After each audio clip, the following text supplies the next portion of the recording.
तो क्या कह रहे हैं भाई और बहनों पूज्य गुरुदेव भगवान, ध्यान से सुनिएगा। गरीब दादू को सतगुरु मेले है दई पान की पीक। गरीब दादू को सतगुरु मेले दई पान की पीक। बूढ़ा बाबा जिसे कहे या दादू की नई सीख। देखो भाई और बहनों, बहुत सारी भ्रमणाएं हैं जो पूज्य गुरुदेव भगवान के बार बार सत्संग सुनने से ही हमें समझ में आएंगी। आदरणीय दादू जी को राजस्थान के शाम्बर में जब वे 8 वर्ष के थे, उनको कबीर परमात्मा जी मिले जिंदा महात्मा के रूप में, जैसे अन्य महापुरुषों को मिले। और दादू जी को सतलोक लेकर गए, 3 दिन तक उनको ऊपर घुमाया, सब कुछ दिखाया।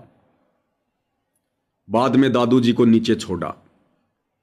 अब बात वही है भाई और बहनों, बाद में दादू जी को नीचे छोड़ा, वो केवल दादू जी का शरीर दिखाई दे रहा था।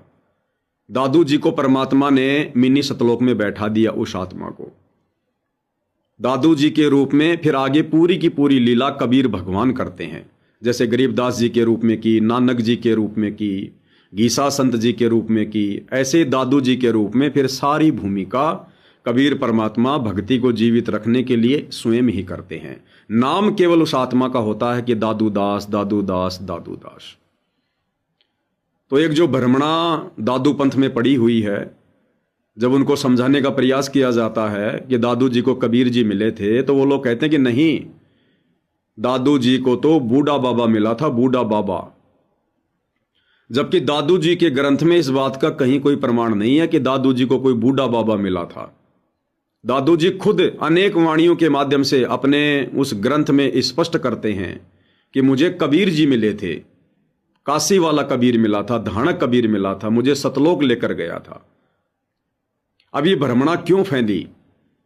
अगर इस प्रकार की कोई बात हमारे सामने आ जाए, कोई दादूपंथी इस प्रकार की बातें करें, तो गुरुदेव ने बताया कि यह भ्रमणा इसलिए फैली कि दादू जी को कबीर परमात्मा जिंदा बाबा के रूप में मिले थे, और वही प्रक्रिया की जो प्रक्रिया गरीबदास जी के साथ में हुई थी। दादू जी के साथ में उनकी उम्र के अन्य दूसरे बच्चे भी खेल रहे थे, और परमात्मा जी ने ज्ञान समझाना चाहा, दूसरे बच्चों ने रुचि नहीं ली, दादू जी ने रुचि ली। फिर दादू जी को परमात्मा ने प्रथम नाम दीक्षा दी, और प्रथम नाम दीक्षा देते समय जो परमात्मा पान परवाना देते हैं वो विधि अपनाई। एक पान के एक पत्ते को तोड़कर, पान का जो पत्ता होता है, आसपास कोई पेड़ होगा, उसके एक पत्ते को तोड़कर, और परमात्मा ने जल को मंत्रित करके, जैसे नाम दीक्षा के समय आप और हम सभी को परमात्मा देते हैं, वो जल मंत्रित करके परमात्मा ने पान के उस पत्ते के ऊपर दादू जी को पिलाया था। उसके बाद में उन बच्चों की नजरों में दादू जी बेहोश हो गए। परमात्मा उस आत्मा को निकालकर सतलोक ले गए, दिखाने के लिए, अपना गवाह बनाने के लिए। अब दादू जी तो जान गए बाद में कि ये बूढ़ा बाबा कौन था, ये जिंदा बाबा कौन था, ये तो कबीर भगवान थे, परमात्मा थे। लेकिन उन बच्चों को तो नहीं पता था। बाद में उन बच्चों ने गांव में जाकर लोगों को बताया कि ऐसे ऐसे एक बूढ़ा बाबा आया था। अब उन बच्चों को क्या पता कि ये जिंदा बाबा, ये कबीर भगवान है।